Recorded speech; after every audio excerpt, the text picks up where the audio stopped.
Al McFarlane. Welcome to The Conversation with Al McFarlane. I'm glad to be here and glad to have you along as well. Today is Monday, April 24th, 2023.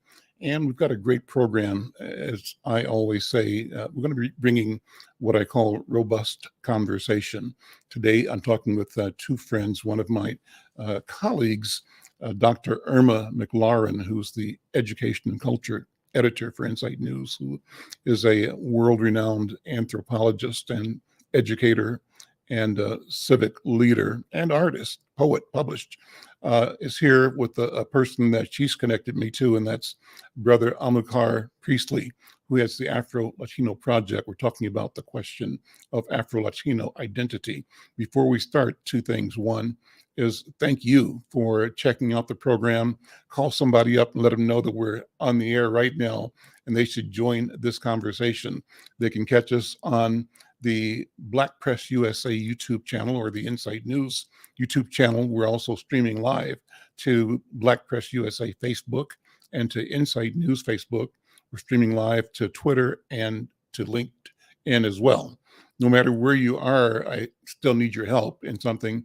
The help I need is that you, in the course of the day or the program, get over to the Insight News YouTube channel and become a subscriber. We're trying to build our subscriber base. We do that one subscriber at a time. Hopefully, you'll say that it's your time right now, and you'll go to YouTube Insight News channel and subscribe. And we thank you in advance. Tell everybody you know. We do this every day, 5 days a week. And again, robust conversation. Well, we start with what we call hot topics. And today here in Minnesota, one of the big news items is that the police officer that killed Daunte Wright in 2021 was released from prison early this morning. Looking at a story from the Associated Press that says that Kim Potter, the Minneapolis police officer who mistook her gun for a taser and killed Daunte Wright in 2021, was released from prison early Monday. The Minnesota Department of Corrections said Porter was set free at around 4 a.m., quote unquote, out of abundance of caution. So I guess, before protesters could arrive or whatever. The department confirmed Friday that she'd be released on Monday, but declined to say what time out of security concerns. Potter, it says, it describes as a white officer for a suburban Minneapolis department, fatally shot Wright, 20, who was black, during a traffic stop in April 2021. And the shooting happened right during the trial of Derek Chauvin, the officer who killed George Floyd, and Wright's death also set off several days of protest. Well, and in light of this, in the light of the last week, all of the shootings, I think there's a lot to talk about. I'll ask my guests to, over the course of the conversation, weigh in on that. Irma, let me bring you in first just to react to, number one, what are the optics around the release of Kim Potter, serving 16 months on a 2-year sentence? The requirement is that the person served 2/3 of the sentence. 16 months would be that. She's out today.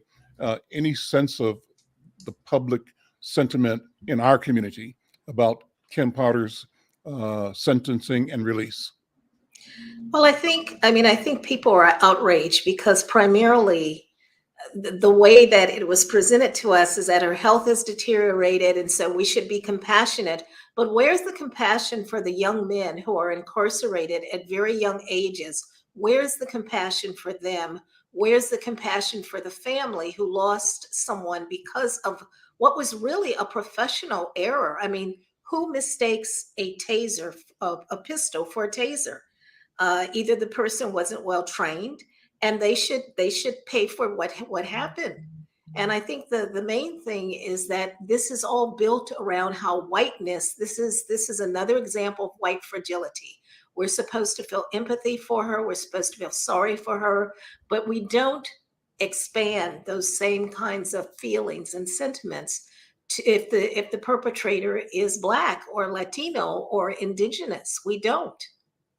And so there's a sense that the injustice continues. It's almost like a slap in the face. Okay, well, thank you, Irma. Let's move from there. And maybe Brother Amilcar wants to comment on that. If you do, I'll have you do that in the course of the conversation. I want to bring you in, though, Amilcar Priestley, to talk about your work with the Afro-Latino Project. And it should be on Inside News' webpage now. If it's not, it'll be there shortly. But also in the next edition of Inside News, an essay you wrote, the essay entitled U.S. Census, Hispanic Race Change Debacle, a reversal of 10 years of progress for U.S. Black Latinos, Latinxs. And so we are running that, the English version that you wrote, but we're also running a version of it written in Portuguese and Spanish, in Yoruba, in Swahili, and in French. The idea is that our section that we call Afro-descendant is intentional in elevating our presence through a variety, are reflected in a variety of the idioms that we engage in speaking and learning and being. And so it's critically important to elevate the question of Black Latino, Latinxs. And let me just invite you, welcome you here, and have you first talk about, your work at the Afro-Latino Project, and then get into what the issue of the day is in terms of the census. Good afternoon, brother. Hi, yes, good afternoon, Al. Hi, Irma, good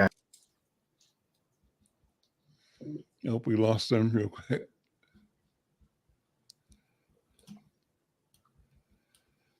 Well, while we're waiting for Amilcar to come on, what I can do is tell you a little bit about the Afro-Latino Project. I sit on the board, and I'm proud to say that it was one of the grants that I funded to his father, the late Dr. George Priestley, who was the director of Latin America and Puerto Rican studies at Queens College for over 35 years. And Dr. Priestley was someone who was a political scientist. He wrote in both English and Spanish. He wrote academic work, but he also wrote in Spanish about issues in Panama. So the origins of Amilcar is Afro-Latino, he's an Afro-Panamanian. And the purpose of the project originally was to do research around HIV/AIDS work and to just bring together a collaboration. And this is almost 2005. So we're talking almost 10, 15 years ago, at a moment in time when nobody in Latin American studies was paying attention to African descendant days. They didn't. And so when I funded that project, it was the beginning of a wave of institutions beginning to recognize that people of African descent from Latin America really had a culture. They had their own history of progress and resistance. They were descendants of slaves in Panama specifically. They are the descendants of West Indian laborers and African slaves, West Indian laborers who were brought to Panama to build the canal. And so the first generation of which the late George Priestley was, the parents were primarily English speaking. He was bilingual, and by the second and third generation, they're completely fluent in Spanish. So when we meet Black people from Latin America and we wonder, like, why are they speaking Spanish? It's their language. It is their national identity. And I think we have to understand that the racialization process, even though they're people of African descent, happened differently in Latin America than it did in the United States. And so I think we need to take that into account, that we can't ask them to mirror our progress or our struggles, but we need to recognize that they have their own progress and their own struggles, and that when people from Latin America, particularly those who consider themselves white or who designate Hispanic white on the census, when they come to this country, they come with an overlay of racialization, a system that is what is called blanqueamiento, which is whitening up. And so the enterprise in Latin America, instead of one drop makes you Black, it is the more you mix white in, the less Black you become. And that's really the agenda. And so I think it's a very different process. And I wrote about that in my article that was appeared, I think, in the March 28 issue. Let me look at it. I have it here. So yes, so that March 26. Yeah. So that one said, Hispanics, Latinos beware, becoming a race is not all that. And it's really a warning that this process of trying to create this new category really is problematic. I have a personal stake in this. My story, my family story is that while my grandfather and grandmother immigrated from Jamaica to Cuba to work at the turn of the century, early 1900, some of his brothers and cousins immigrated to Panama. So a lot of our own personal family members have the same Panama story. Some have the Cuban story. And there is the connection out of our Jamaican and therefore African roots. I think Amilcar is back. When we bring him back on, Brother Amilcar, again, thank you. Let's talk about the work, in your words, of the project under your leadership, stewardship, and then bring that into the point of today's discussion, the census, and what's at stake. What's the identity question that we have to raise, and what identity preserving solutions are you recommending that we look at, think about, debate, pursue? Sure. Thank you. And apologies. Thank you for the opportunity to speak on this. So again, my name is Amilcar Priestley. I'm the serve as the director of the AfroLatino Project. The project was it's an organization that was founded back in 2006 by my father, George Priestley, who was an activist, an academic who was heavily involved in the Black Latino movement, both here in the U.S. as well as in Panama, where we're from. And the project has taken many kind of amalgamations. It initially started examining ways in which, and that's kind of a continuous process, ways in which Afro-Latinos can serve as bridges within U.S. society amongst different races and ethnicities. A few years after that, we worked on a stigmatization project where we analyzed HIV/AIDS stigmatization amongst Black Latinos in the U.S., Honduras, amongst Black communities in the U.S., Honduras, and Dominican Republic and Panama. And then around 2011, after my father passed away, we took a pause, and we decided that we were going to come back, and we wanted to focus our attention. This was around 2010 on the digital space, social media, and these things were kind of just emerging, and we felt it was an opportunity to use digital tools, mobile technology, to capture the narratives of our communities. And so we started a digital oral history project called Conversemos Afro. That progressed. We started to use WhatsApp. This was in the early days of WhatsApp, to record oral histories. And we hosted several workshops. Around 2012, my wife started the Afro-Latino Festival, and the project kind of took a turn in supporting the not just the oral histories, but also because what those led to was an understanding that a lot of our cultural heritage was not being preserved, and so we took it upon ourselves to support the work of the Afro-Latino Festival, which last year celebrated 10 years, and the Afro-Latino Festival is the largest Afro-Latino produced event festival in the United States of its kind. So we're very proud of that. And all of that has kind of been part of this trajectory. And I guess that this is a good way to segue into the kind of subject matter at hand. But all of that has been a part of a trajectory, not just with us, but with the community in the United States as well as regionally. Momentum that had been built from 2000, the International Conference Against Racism, Discrimination, and Xenophobia in Durban, South Africa. And then in 2011, when the UN declared the International Year for People of African Descent. And there's been a lot of momentum since then. It's always a work in progress. Where there are gains, there are losses, but we move forward.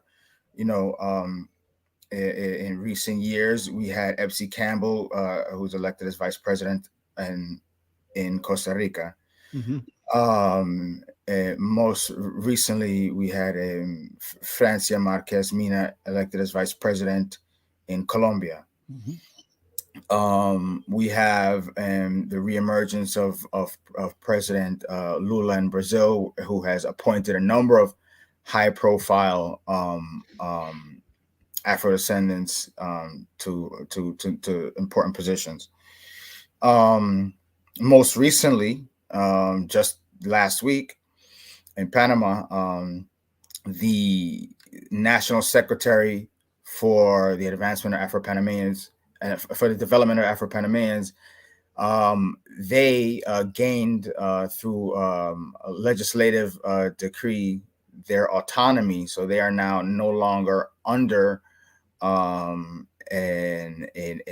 ministry, formerly the Ministry of Culture. They are now their own autonomous entity, and from which they can set their own agenda, which is a huge win, very important. It's something that's been working on for at least 10 years, if not longer. And it came from at the hands of the work of many people, many activists.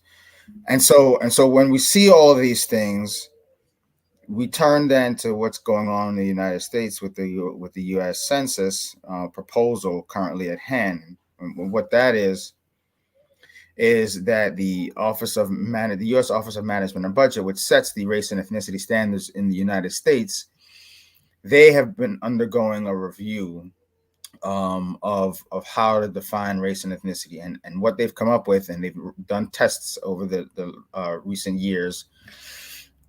They've come up with a proposal to combine the race and ethnicity question. So right now, if you just took the census in 2020, the question is, are you Hispanic or not? Question one. And then what is your race? And it asks you if you're white, black,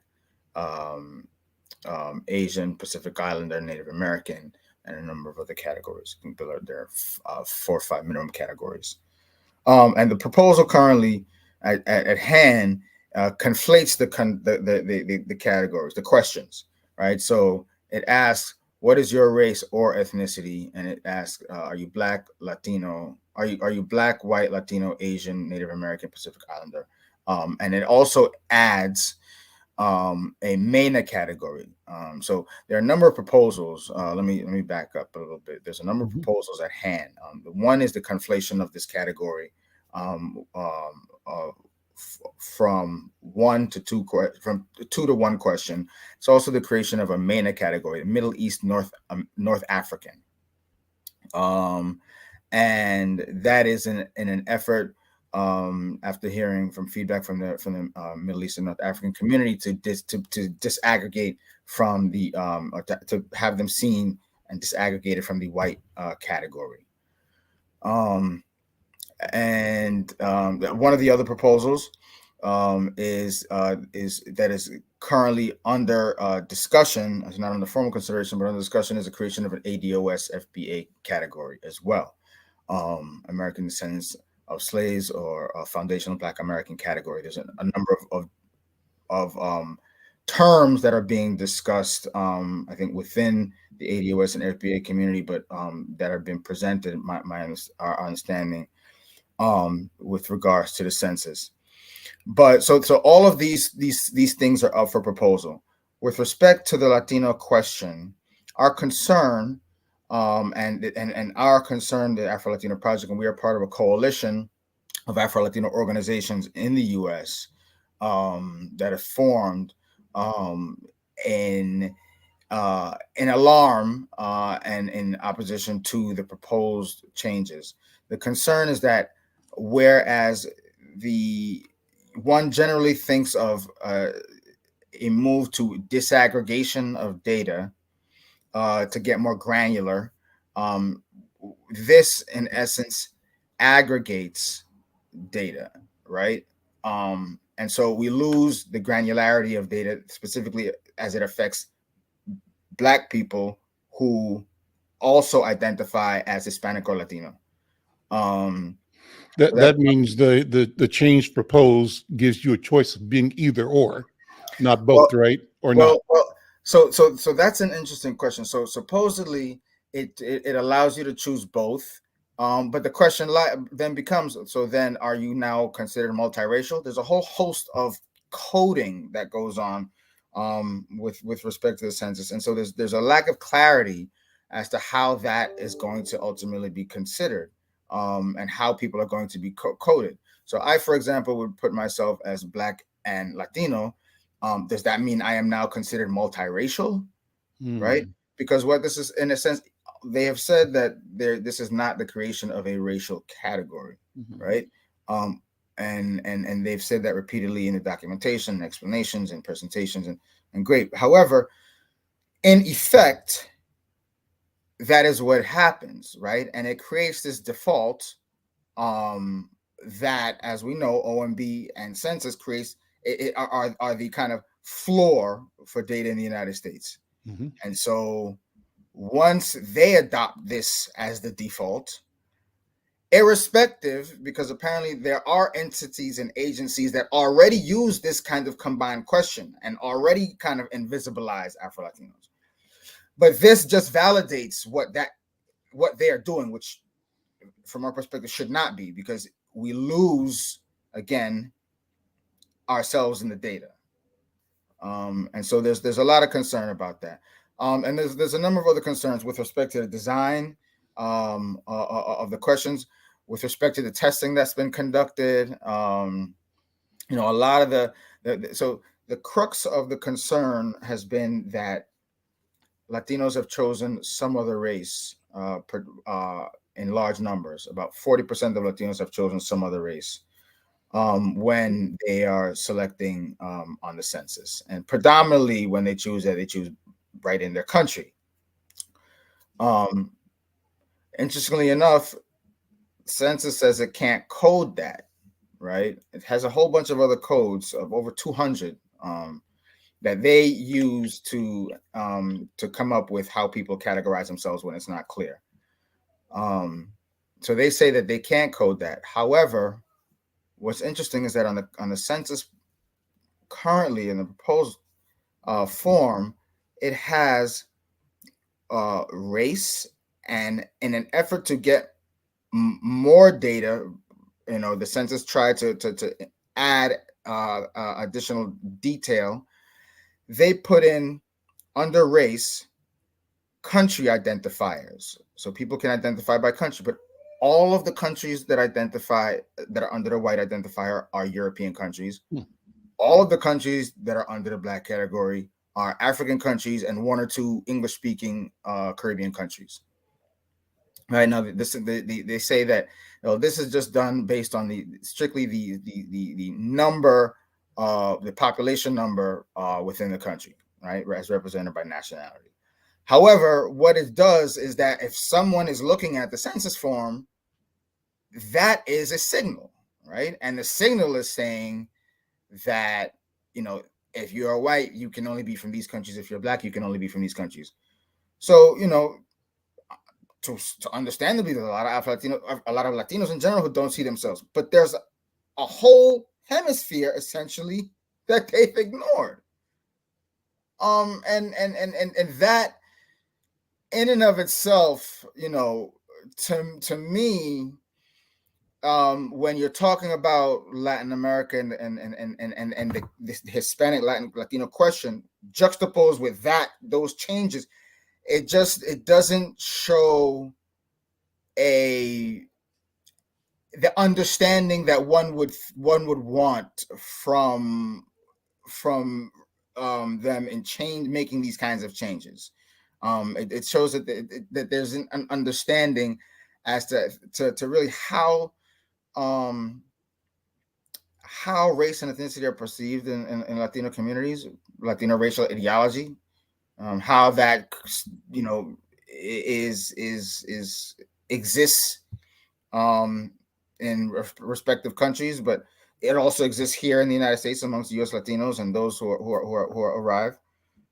It doesn't take a lot of these things into account. So one of the main things that the coalition is asking for is one, to be able to allow for additional testing, to allow for experts, Afro-Latino experts and academics who are well trained in this, and not just in sociological race, ethnography, and statistical analysis, but in understanding Latino racial ideology and how that works. Mm-hmm. Having them at the table, because that has not been the case, in a substantive manner, and just a general reassessment of the format in which some of the questions are asked. I mentioned this kind of unintentional, I would give the benefit of that of saying, signaling of equating race and nationality. Unintentional, maybe. Irma, let me bring you back in, Dr. Irma. The question of data. And I think that we have learned over the years to be suspicious of research on the one hand, but we also are learning that we have to use research and data to our own advantage. So in this question of the census, how, as Amilcar said, the potential for it to invisibilize Afro-Latinos, how do we both acknowledge and guard against it? And at the same time, how do we ensure that we mine the data differently for ourselves, but also put ourselves in position to craft how the data will be handled, to design, as Brother Priestley has said, the questions and the approach, so that it more accurately reflects what we perceive to be our reality and our interest. Talk about whose interests are being served with the invisibilization of the African in the Latino world. Let me just say first that I've worked for the federal government, okay? And I came out of the Office of Personnel Management, and I've seen the way in which websites are designed and sort of data is collected. And unfortunately, it's always a reductionist, that there's always a move to simplify, not for the people, but for the people who are actually processing the data. So often websites and categories are not really about defining and helping us to clarify things, but really it's about how do we simplify the work for the people who are coding this material into the computer. So that's one thing, is that it's often very functional. And because of that, it tends to be binary. They want something that is either this or that. You're either black or you're white, right? And they really have a difficult time in these sort of nuances that Amilcar pointed to. I think the solutions that he offered to one, like put a pause on this until there is more conversation, more inclusion of people who actually are part of those categories involved, because it seems like on the one hand, where they want to just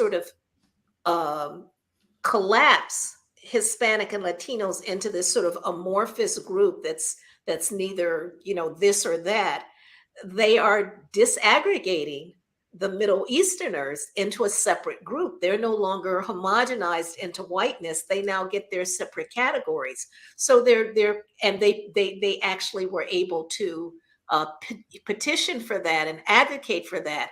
So it seems to me that the advocacy part of it, and having people say, no, we need to pause this, leave it as it is until we can clarify it better, because at least Afro-Latinos don't get erased in the current way.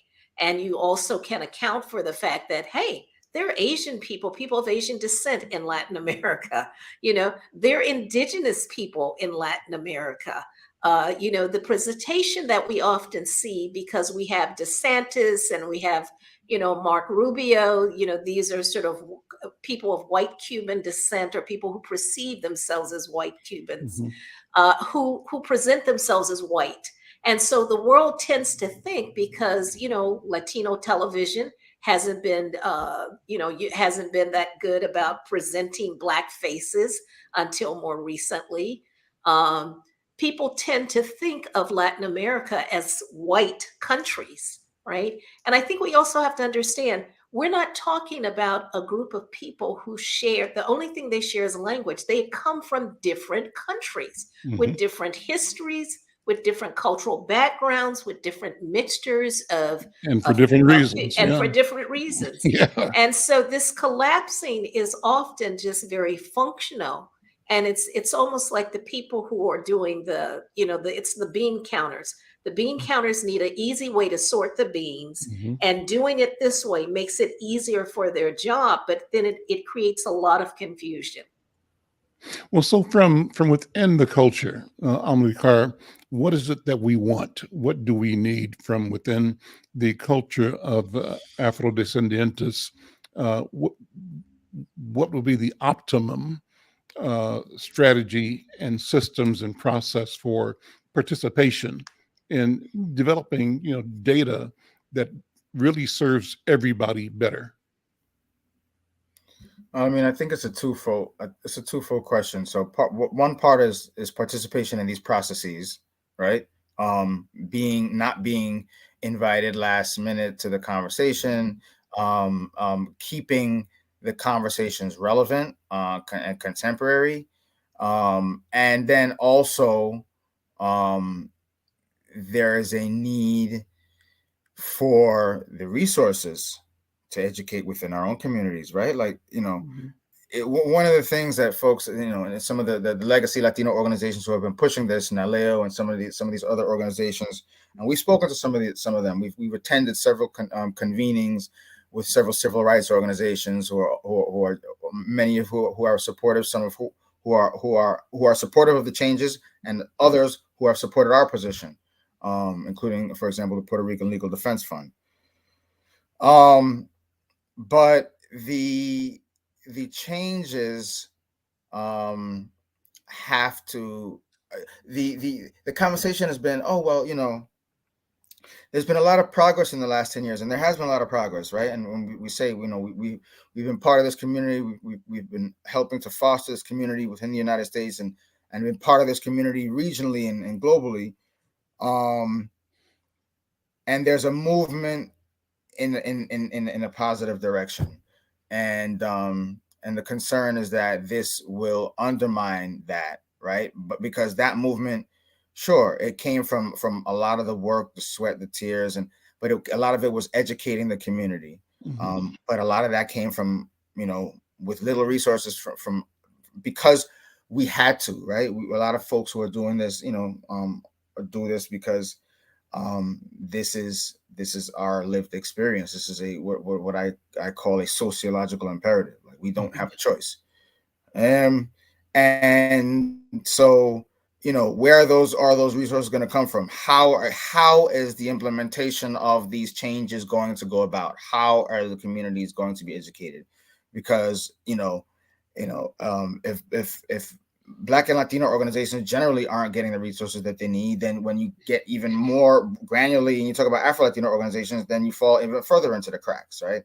But at the end of the day, you are talking about, according to Pew, you know, something to the tune of 6 million people in the United States, right? And so it's something that it should not be kind of so easily,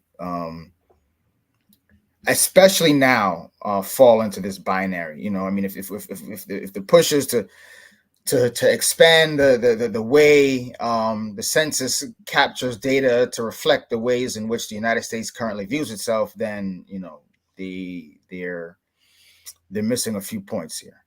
Let me And ask you. could I just Go ahead. add that I think it's important for us to understand what is the census about? It's not just documenting the number of people in the population of this country. It is also a way in which resources are allocated. So if you don't differentiate and disaggregate the communities, let's take Miami, which is mostly, I mean, we tend to think of it, that's where most of the white Cubans went, right?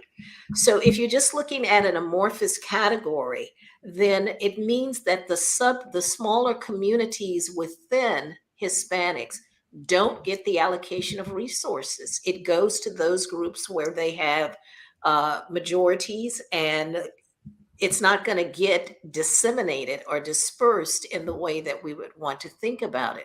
So the census is not just about bean counting and the number of bodies or peoples in the population.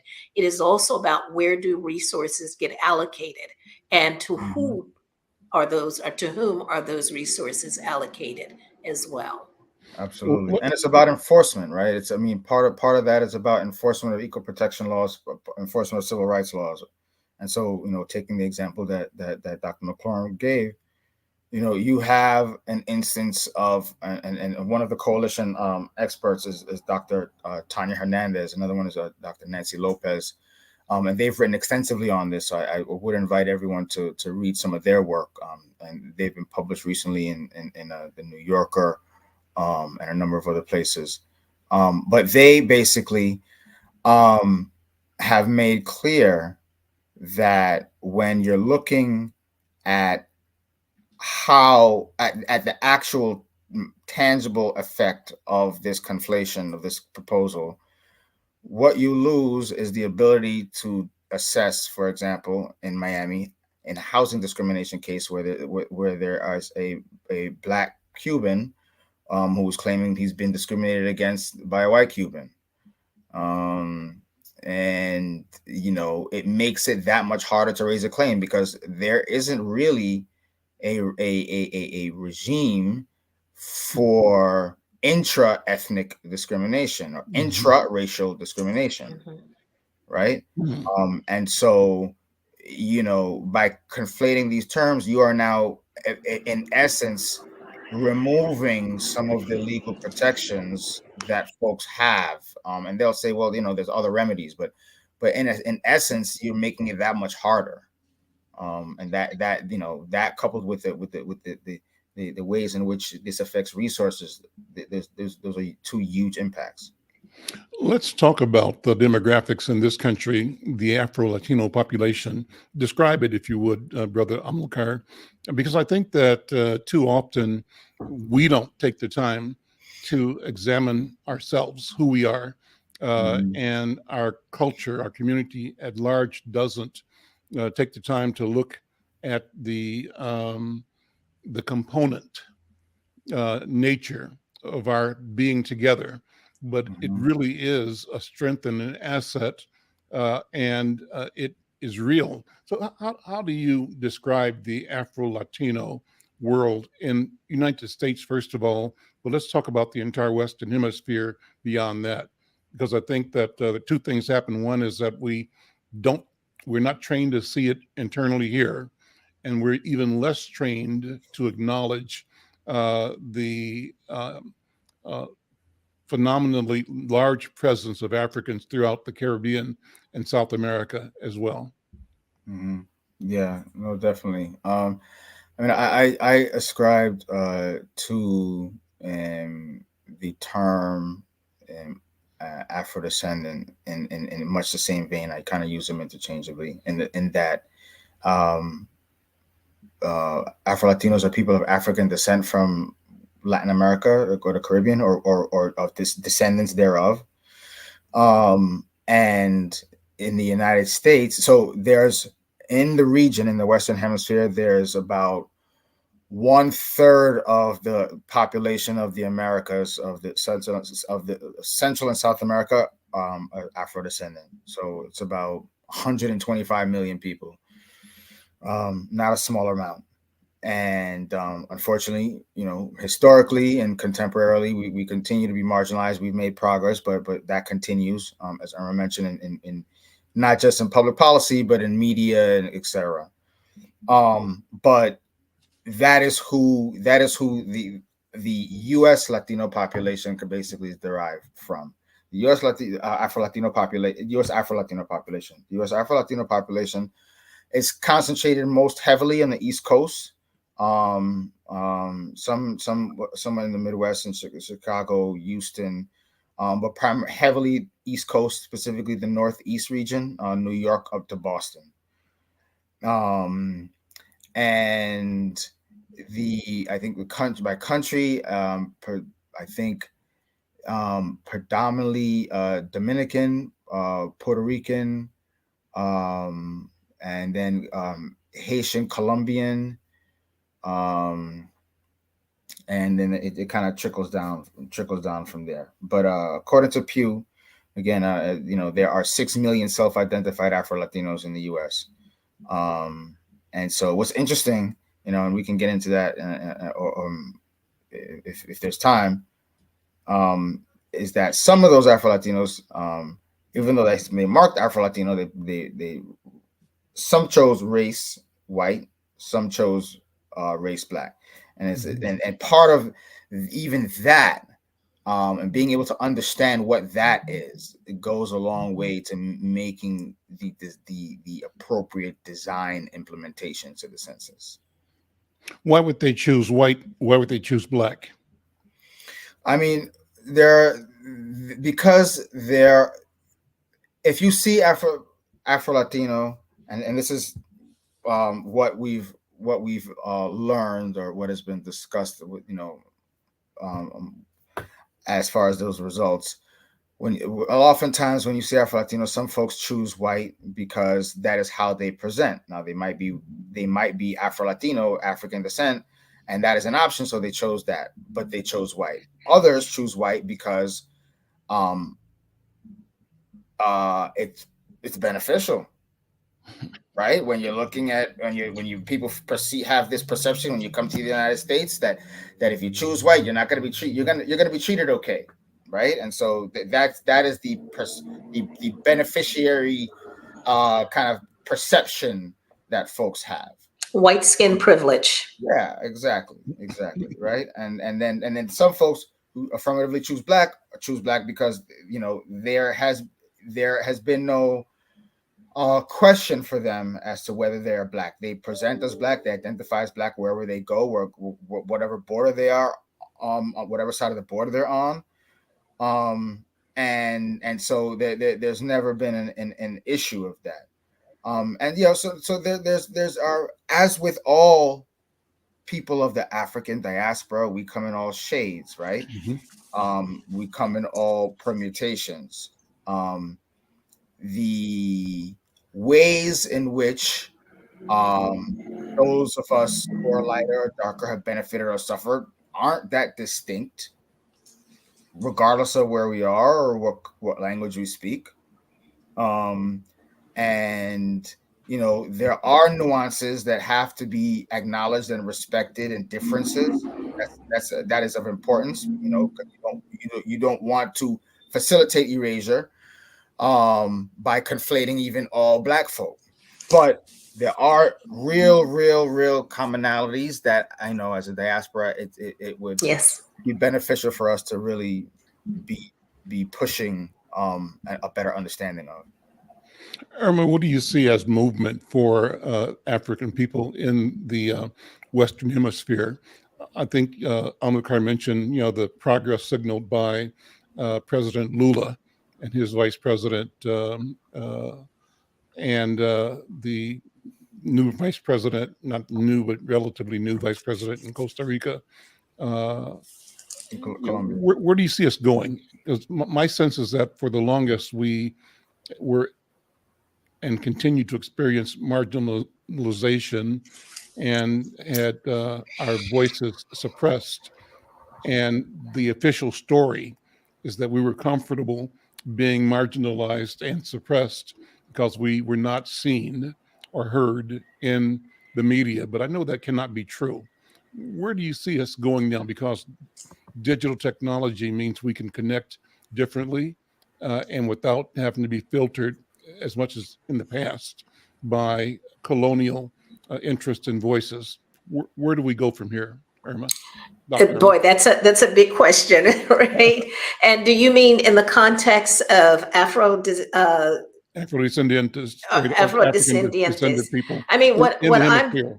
right, and what Amilcar has pointed to is that many countries are now beginning to include that in the categories.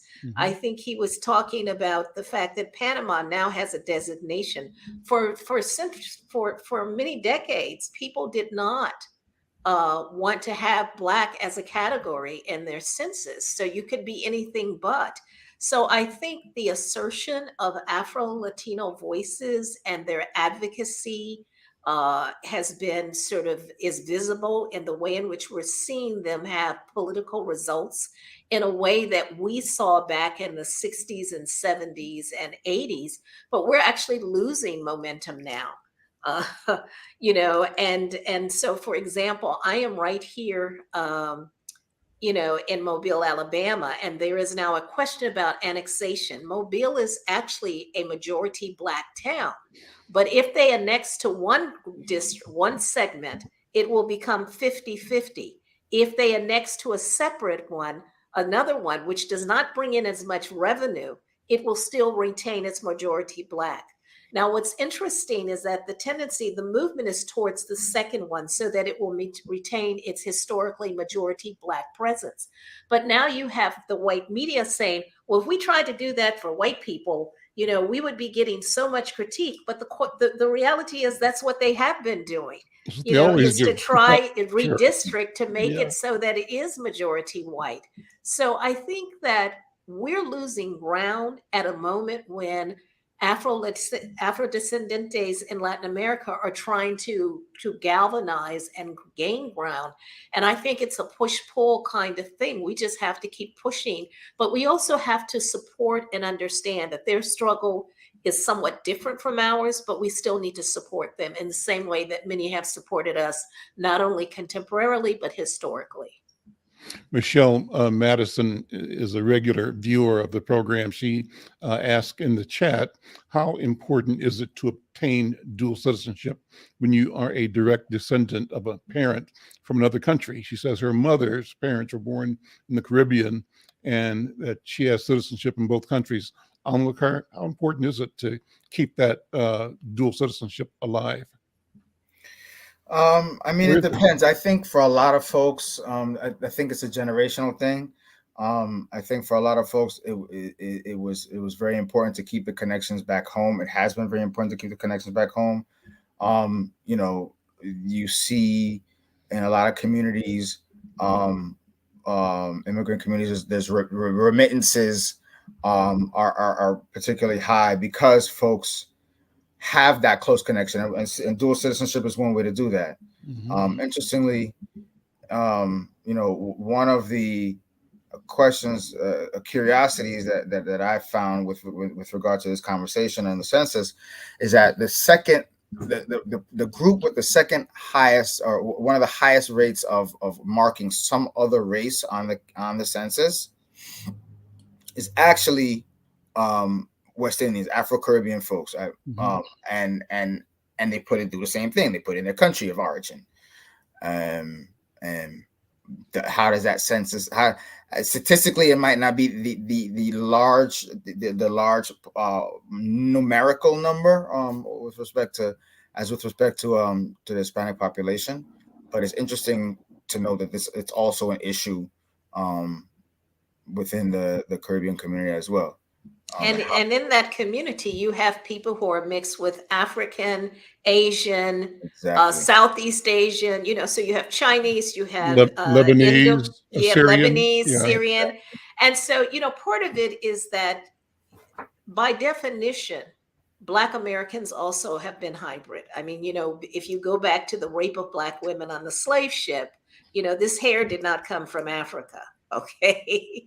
So there's always been some kind of mixture. What we've paid attention to is the more contemporary mixture where you have a person of African descent marry someone who's white or Latino, and then we talk about that. So we don't look at the history of that. We're all in some ways this amalgamation of many different groups of people from Africa, because there was intentionality in not putting people from the same, tribe or country together so that they could not speak the same language, so that they could not organize resistance, even though it did occur. And that's where Creole languages came. People had to create a different kind of language to communicate across the differences. We sometimes treat Africa even as if it were a country when it's a continent made up of multiple countries. And I think our challenge is that there is a resurgency of white supremacy that is so evident. And that when you hear, particularly in the United States, when you hear political messages like, let's make America great again, or something, it is really a nod to a past where Black people knew their places, where women sort of knew their places. And I just had this conversation with my uncle who's 83, and he says, we can't go back. We will never go back to those moments. But whites are really trying to assert themselves. And I think what we're going to see is a large influx of Ukrainian immigrants, because they're going to be treated, because they're white skin, they're going to be treated and given special privileges in ways that Haitians and other people from Mexico and other countries are not. And I think that is a real challenge for us. Speaking about Haiti, I was reading an interview, or watching an interview with Jacob Carruthers. It was a 2004 presentation to the Society of African Civilization. That's not the proper name of the organization, but he talked about the Haitian Revolution being the most significant political and military event in the history of the West, and that even more significant, more important than the U.S. Revolutionary War and others throughout the hemisphere. Any thoughts about Haiti's successful bid for freedom, and how that resonates and appears today in our individual and collective cultures throughout the diaspora? Dr. Irma or Amilcar, either one, care to respond to that? And where I'm going is, how do we sort of use all the knowledge available to us now with the new energy? Irma, you said that we've regressed in some ways. How do we turn that around? We have enough data and enough opportunity to do things differently, I believe. What do you think, Amilcar? I mean, we're in an age of disinformation. So, unfortunately, we have to constantly. This is when you think that you can take a step back, you have to keep it up, and it can be exhausting. So I think that's one thing. We do have to combat these things where we meet them. One thing with Haiti, I mean, I think it's, the reaction to the Haitian Revolution was basically the same throughout the Western Hemisphere, regardless of what language was spoken, right? Like the English speaking colonizers in North America were as terrified as the Spanish speaking colonizers and the French and the Dutch in the rest of the Americas, right? You have Simon Bolivar, who was hailed as a great liberator of South America, who had to go basically hand in hand to Alexander Pétion for support. He was who, at the behest of Alexander Pétion, saying, if we supply you with weapons and arms, and you have to free the slaves, you have to free your slaves, and that is basically how South America was liberated. Now, that also impacted essentially how people gained their freedom, right? Because a lot of folks were able to gain their freedom during that time by fighting in the war. It affected how the racial hierarchy was created, right? Because that was what you call I think there was a term at one point, the mulatto escape hatch. Well, this is kind of a military escape hatch, and that is something that I think has existed not just in Latin America, but even here, as the military serves as an opportunity for Black Americans to escape, certain conditions. And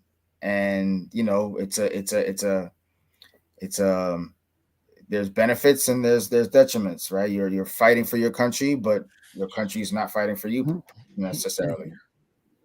And I would just simply add that you asked sort of what are our options? What can we do? Mm-hmm. I think we have a responsibility to keep supporting things like Black newspapers, because we're having information in schools. We don't have much control over what kids are going to be seen or not. I think archiving the work and the kind of digital archiving that Amilcar is doing with the Afro-Latino Project. He has a series called Conversaciones Afro, in which people talk about what it means to be Black in Latin America. I think we in the United States, who are people of African descendants of enslaved people, we need to pay attention to that history. It's somewhat different from ours. And so we need to understand it and not do a comparison, but really just try and understand it. And I think we have a responsibility to go back to some like the New Africa schools, where kids used to get after school and Saturday programs where they could learn about what is going on. My niece has twins who are now like 4 years old, and I have made it my mission to send them books about Black history, Native American history, Latino history, so that as they grow up with a knowledge base that is broader than, just sort of what they see every day. And since they live in white Minnesota, that's my goal. Amilcar, in the last minute here, what can people still do to both be aware and to raise voice around the question of the census? Yeah, thank you. So the census the Office of Management and Budget extended the deadline for public comments. So public comments can be made at the Federal Registrar website. If you go to the coalition website, latinoisnotarace.info, latinoisnotarace.info, there are links there to the OMB site to leave public comments. There's also draft letters and additional resources and information on some of the concerns as well as some of the proposed alternatives. So again, that is latinoisnotarace.info, and public comments are open until when? April 27th. Okay. So that's this Thursday. A couple of days. Okay. So Great. we encourage everyone to go in there and make a comment and let your voice be heard. When we started the campaign, there were very few comments, and it's grown exponentially as we've kind of worked tirelessly. The coalition.